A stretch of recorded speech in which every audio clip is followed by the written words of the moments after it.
10 years ago, John Armstrong met Anne, and it was an instant attraction. Joining forces in marriage and business, they set out to become multi-millionaires.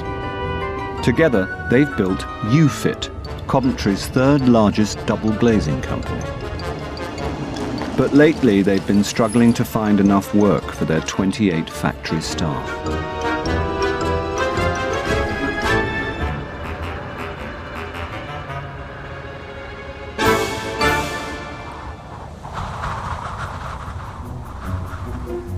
There's trouble brewing at the offices of UFit. John is on the warpath. It's like fucking robbing some cunt and coming back for more. John, can we sort it out? Production in the factory has ground to a halt, and despite thousands of pounds spent on motivational training, the sales force is still failing to get enough orders in. Indeed, some of them aren't turning up for work at all. Cocksuckers. Yeah. They are fucking cunts. Well, are we going to focus on the problems? Well, fucking sort out problems and just fucking shit never happens, gets John. better, does it? If you can't run a business, or you don't want the hassle of running a business, then don't do it. You're very wise, Anne, actually. Well, I am. I should listen to you more often, I feel. Well, I think you should. Not all the time, though. No, not all the time, because sometimes I do come out with bullshit. But that was very, but very when it's profound. something like that, you just have to move on. I mean, there's stuff to do, but we're getting way ahead of ourselves. So, unless we get more orders in for future dates, we're going to be struggling. We're looking at laying people off, making them redundant, basically, in the factory, and sales ain't even coming into work. If they're not bringing any work in, where's it going to come from? We'll be standing around sweeping the floor, and enough brushes. The UFit crisis is being tackled head-on by Anne, employing all the knowledge she's gleaned since signing up for a Success in Management course. The purpose of today's meeting is to discuss the recent downturn in the number of items being manufactured. Because we've got some tough decisions, haven't we? Right. For the number of items being manufactured this week, are we overstaffed? Oh, yeah. Yeah, because we said that this week is going to be down anyway. So far, so good. Do we need to make people redundant? Yes. We've got a very strange opportunity here, because let's be absolutely honest about this. The fact that we're sitting here in this position is because we haven't been converting enough sales. How about then, let's chuck the hand grenade in here. Could we lose 3 factory plus 1 driver plus 1 sales? I know it's the worst time almost to get rid of your salespeople, but it might make the others sit up and think, shit. Do you think we ought to cancel the Christmas party? No. It's now getting on in the year, the nights are drawing in, and biggest bugbear in our life is organising the Christmas party every year. So we're starting to think now about doing something a little bit different. We've always had like the big, let's just give everybody enough drink so that they all fall down. That's not really, don't think they're getting a lot from that really, apart from liver damage. So we looked at the possibility of flying from Coventry Airport to somewhere exotic like Bournemouth or Poole or Blackpool or Naples or somewhere, and perhaps take everybody away for 2 nights, John? Well, maybe 1 night. I can't see it's worth going for 1 night, but anyway, so we're going to... Well, maybe 2 nights then. We'll make it 2 nights. We could go to Cork in Ireland. That's meant to be a really rocking place. But would I do it with a good heart, knowing that some people have been taking the mickey with timekeeping and attendance, and I've got to pay a portion of £5,000 out of my pocket to take them away? I don't know. What we're doing is we're taking dynamite to a naked flame festival. You know what I'm saying? And potentially there could be one big bang. Yeah, Look what happened to the last one nearly.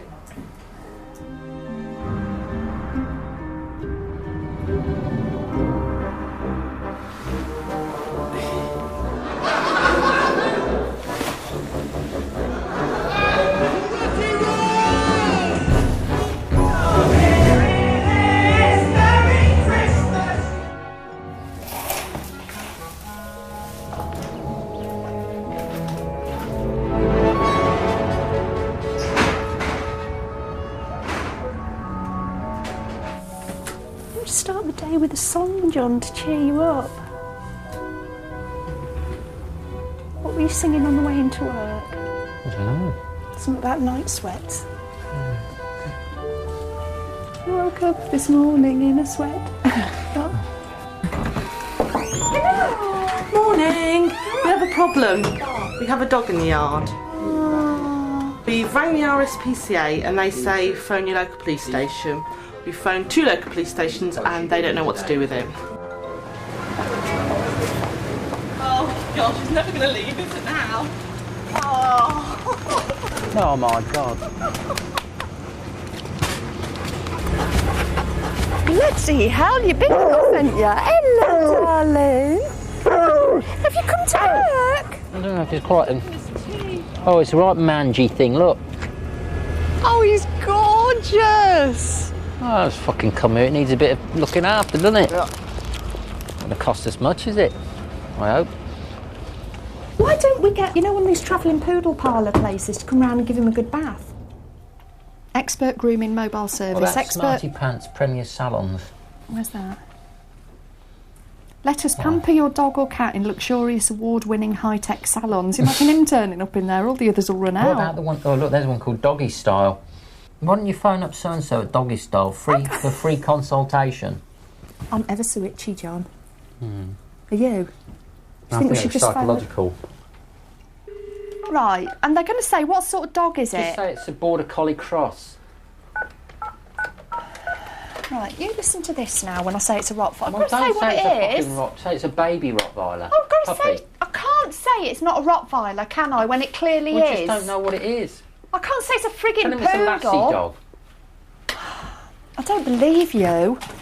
I wonder how much it's going to cost. It's a guard dog, isn't it? It's tax deductible. Is the dog a boy or is it a girl? Well, it's got a dick. That doesn't mean much these days, though, does it? I'm going to call him, John. Lucky. Well, might be unlucky. Minger. Oh, he's gorgeous, though. I've got this idea for doing conservatories for dogs, but we just want to put a roof over his head tonight because it's cold.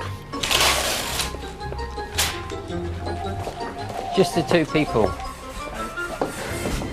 Oh no. Yes. Too busy, John. Oh, yeah. Got too much on. There's a dumb animal out there that needs our help. What's that need doing today, isn't it? I'll put it this way, if you were sleeping outside tonight, Okay. smashing.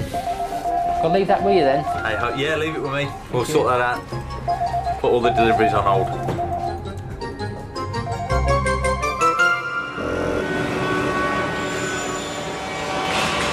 It's looking good, mate. That's British engineering, isn't it, for you? This morning it was up there, and this afternoon there it is. It's all right, mate.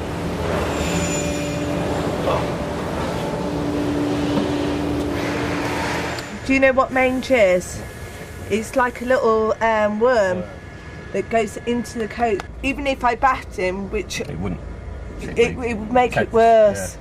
They said he's got the mange, which is highly contagious. So we've got to take him to the vets, get his mange treated, get him checked over. Who's taking him, John? Well, I fucking ain't. Oh, we should. He's our little boy now. I'm itching again thinking about that thing. Oh, bless him.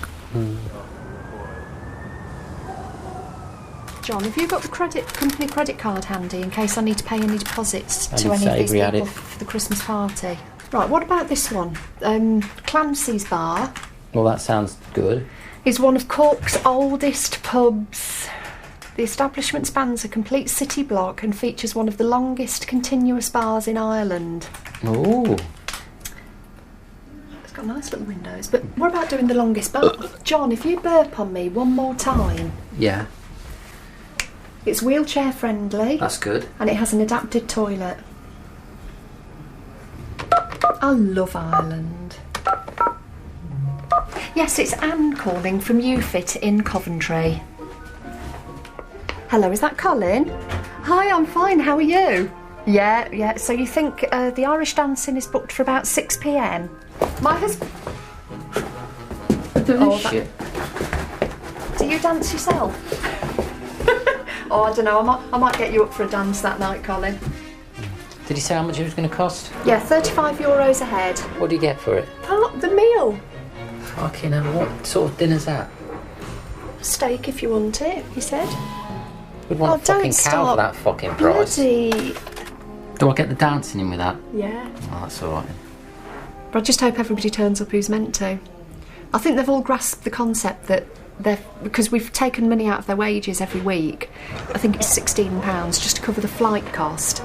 And then what we're going to do is convert that into euros, and when they turn up for their flight, they're going to get that back in euros. So they've got a bit of spending money that, you know, they weren't expecting. Anne's spending 6 hours a week on her Success in Management course, and she's keen to share the benefits with John. Now you're gonna have a dream come true.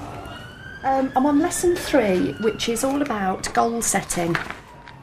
It says managers need the ability to dream, and this is a bit of a bad dream at the moment that I'm in, but it'll be okay when I wake up. It was a dream. John, listen to this. I'm listening. It was a dream that led to the founding of the business or organisation you now serve. Dreams must be captured or they slip through your fingers.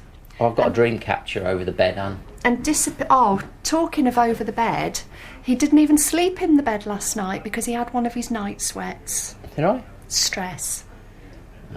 I keep thinking I'm sleeping with a snowman because I wake up in the morning and there's just a wet patch where he had been the night before. It's not good. No. It is, it's like living with the snowman. What's that song? Happy, happy talk, da da da da. It will be your dreams and those of your colleagues. You've got to have a dream to make it come true. John. If you've not got a dream, you've not got a fucking chance. So come and see Basil today. Anne is the star pupil of Zimbabwean motivational guru Basil Mini. Basil's also been employed to improve the performance of the sales force in order to avoid redundancies, but he has yet to win them over. Here's some common sense. Thank you very much. That'll be... How much is it? £2.5 grand. Oh my god. Oh my god. But he contradicts himself a lot. He's in there telling us not to do this, not to do that. And then half an hour later he's telling us to do it, isn't he? You've got to take it with a pinch of salt, haven't you? Really? We have a small challenge. Could we perhaps today use you in a very slightly different way? Okay. Instead of doing the last session today, Right. could you perhaps listen in with them, spend a bit more time with them, and see if there's anything today that you can suggest that they could be saying that's a little bit different, or leading on from what you did last week, in sort of listening into them. How do you feel about that? No, I'd be happy. We're running this special offer, just they don't know about it yet. This is the golden bullet, right? They've got to be firing this at the enemy, which is those 800 leads, because they've got to be firing that out like hellfire. And what they've got the weapon, they've got to fire it 800 times, again, because we're talking about here finding that lump of gold on the beach. They have to pick up 100 pebbles to find it. This is what they're going to be picking up each time. That is our pitch, that is our close for this month. Yeah? They've got to be aggressive with it, they've got to be hungry with it, they've got to push it. Just bloody... Let's take action. Stoke that bonfire up and let's get all 4 gas rings going flat out. What he's going to be doing is sitting in here and listening to the calls and see if he can help with anything that's being said or what have you. He's just going to listen in. Just ignore him, he's going to be sort of sitting in the corner there. But obviously you've got to make the phone calls while Basil is in here, because we're paying for his expertise to see if he can help us in any way. It's feeling the pressure.